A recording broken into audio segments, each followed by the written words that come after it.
আসসালামু আলাইকুম। বাংলাদেশ বেতার গোপালগঞ্জ খবর পড়ছি রুচিরা বিশ্বাস। প্রধান উপদেষ্টা অধ্যাপক ডক্টর মোহাম্মদ ইউনূস আগামী ২৬ মার্চ ৪ দিনের জন্য চীন সফরে যাচ্ছেন। প্রধান উপদেষ্টার প্রেস সচিব শফিকুল আলম গতকাল রাজধানীর ফরেন সার্ভিস একাডেমিতে এক ব্রিফিংয়ে বলেন, প্রধান উপদেষ্টার চীন সফর ঢাকা বেইজিং সম্পর্ক নতুন মাত্রায় নিয়ে যাবে। ২৭ মার্চ ডক্টর মোহাম্মদ ইউনূস চীনের হাইয়ান প্রদেশে অনুষ্ঠেয় Boao forum for Asia BFA সম্মেলনে বক্তব্য রাখবেন।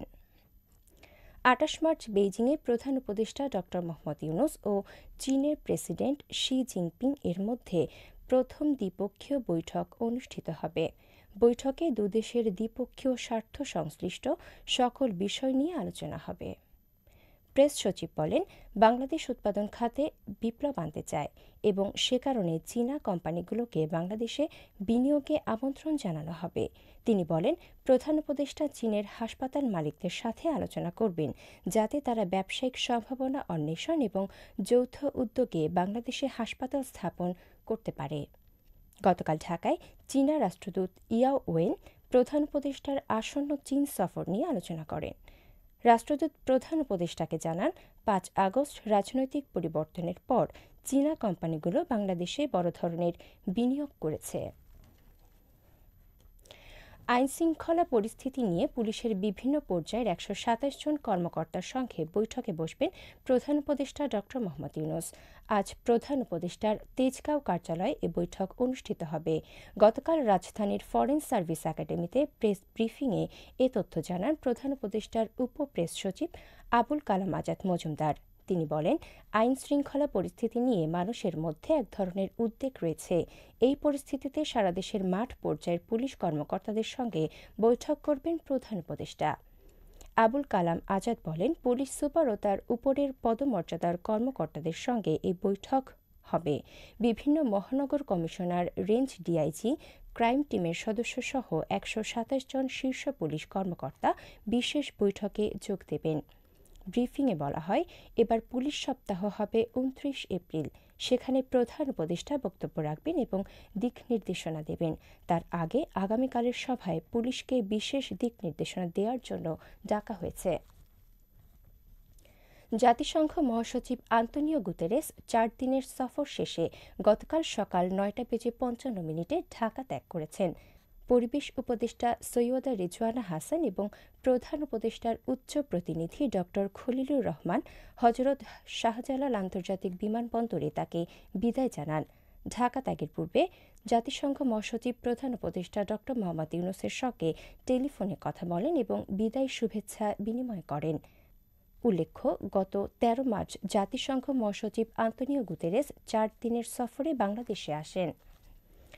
পরিবেশ উপদেষ্টা সৈয়দা রিজওয়ানা হাসান বলেছেন, বনশিল্প উন্নয়ন কর্পোরেশনের তৈরি আসবাবপত্র সাশ্রয়ী দামে টেকসই ও আধুনিক ডিজাইনে সরবরাহের উদ্যোগ নিয়েছে সরকার। গতকাল সচিবালয়ে BFIDC কর্মকর্তাদের সাথে এক সভায় তিনি এ তথ্য জানান। পরিবেশ উপদেষ্টা বলেন, পরিবেশ, বন ও জলবায়ু পরিবর্তন মন্ত্রণালয়ের অধীন BFIDC-কে আধুনিকায়ন করা হচ্ছে। তিনি বলেন, কর্পোরেশনের সব ফার্নিচারের ডিজাইন ও পরিকল্পনায় পরিবর্তন আনা হচ্ছে। ফলে এখন থেকে ক্রেতাদের পছন্দ মতো যেকোনো ডিজাইনের আসবাবপত্র তৈরি করা সম্ভব হবে। সৈয়দা রেজওয়ানা হাসান বলেন, BFIDC-কে আধুনিকায়ন করতে প্রথমে সীমাবদ্ধতা চিহ্নিত করতে হবে। রাবার গাছের উৎপাদন বাড়াতে উন্নত মানের ক্লোন আনতে হবে। সুপারি পাতা, বাঁশ ও বেত দিয়ে পরিবেশ বান্ধব পণ্য তৈরি করে সিঙ্গল ইউজ প্লাস্টিকের বিকল্প আনতে হবে বলেও জানান পরিবেশ উপদেষ্টা সৈয়দা রিজওয়ানা হাসান। গোপালগঞ্জের সমাজসেবা অধিদপ্তরের উদ্যোগে গতকাল ১২ জন প্রতিবন্ধীকে একটি করে হুইল চেয়ার ও বিভিন্ন জটিল রোগে আক্রান্ত ১৪২ জনকে চিকিৎসা সহায়তা প্রদান করা হয়েছে।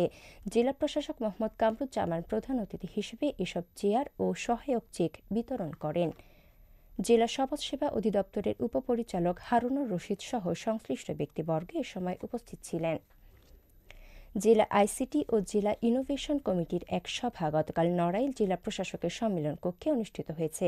জেলায় আইসিটির বর্তমান অবস্থা ও আইসিটির উন্নয়ন, প্রসার এবং জেলার ইনোভেশন চ্যালেঞ্জ মোকাবিলায় কি কি করণীয় সে বিষয়ে সভায় বিস্তারিত আলোচনা করা হয়। জেলা প্রশাসক শারমিন আক্তার জাহানের সভাপতিত্বে স্থানীয় সরকার বিভাগ, নড়াইলের উপপরিচালক জুলিয়া সুকাইনা, অতিরিক্ত জেলা প্রশাসক লিংকন বিশ্বাস, সরকারি কর্মকর্তা, সংশ্লিষ্ট কমিটি ও বিভাগের কর্মকর্তাগণ এ সময় উপস্থিত ছিলেন। জেলা উন্নয়ন সমন্বয় কমিটির এক সভা গতকাল নড়াইল জেলা প্রশাসকের সম্মেলন কক্ষে অনুষ্ঠিত হয়েছে। সভায় জেলার চলমান উন্নয়ন প্রকল্পগুলির কাজের মান বজায় রেখে দ্রুত শেষ করার উপর গুরুত্বারোপ করা হয়। নিরবচ্ছিন্ন বিদ্যুৎ ও পানি সরবরাহ, পয়ঃনিষ্কাশন, কৃষি পরিস্থিতি, স্বাস্থ্যসেবার মতো জনগুরুত্বপূর্ণ বিভিন্ন বিষয়ে আলোচনা করা সহ এ বিষয়ে উপস্থিতিদের সুচিন্তিত মতামত প্রদান করেন। এছাড়াও ভাঙাচোরা রাস্তাঘাট সংস্কার, নদী ভাঙন প্রতিরোধের জন্য নদী ভাঙন এলাকার কাজ দ্রুত সম্পন্ন করার জন্য সংশ্লিষ্ট কর্তৃপক্ষকে অনুরোধ জানানো হয়। জেলা প্রশাসক শারমিন আক্তার জাহানের সভাপতিত্বে সিভিল সার্জন ড মোহাম্মদ আব্দুর রশিদ, স্থানীয় সরকার বিভাগ, নড়াইলের উপপরিচালক জুলিয়া সুকাইনা, অতিরিক্ত জেলা প্রশাসক লিংকন বিশ্বাস, স্থানীয় সরকার প্রকৌশল অধিদপ্তর, সড়ক ও জনপথ বিভাগ, গণপূর্ত বিভাগ, জনস্বাস্থ্য বিভাগ, পানি উন্নয়ন বোর্ড, নড়াইলের নির্বাহী প্রকৌশলীগণ সহ সংশ্লিষ্ট কমিটি ও বিভাগের কর্মকর্তাগণ এ সময় উপস্থিত ছিলেন। এবারে কৃষি সংবাদ।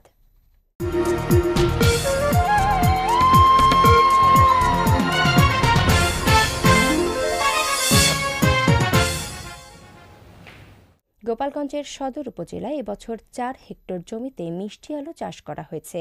আবহাওয়া অনুকূলে থাকলে এসব জমি থেকে এবার উপজেলার কৃষকেরা ৮৮০ মেট্রিক টন মিষ্টি আলু উৎপাদন করতে পারবে বলে আশা করছে উপজেলা কৃষি বিভাগ। জানিয়ে দিচ্ছি ইফতার ও সাহরির সময়সূচি। গোপালগঞ্জ ও এর পার্শ্ববর্তী এলাকায় আজ ইফতার সন্ধ্যা ৬টা বেজে ১৪ মিনিটে এবং আগামীকাল সাহরির শেষ সময় ভোর ৪টা বেজে ৪৮ মিনিটে। সবশেষে আবহাওয়া।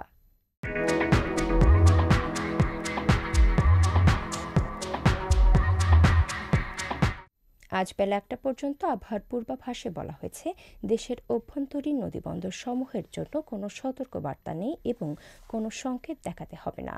খবর শেষ হলো। আমাদের পরবর্তী খবর প্রচারিত হবে সকাল ১০টা বেজে ৩০ মিনিটে বাংলায়।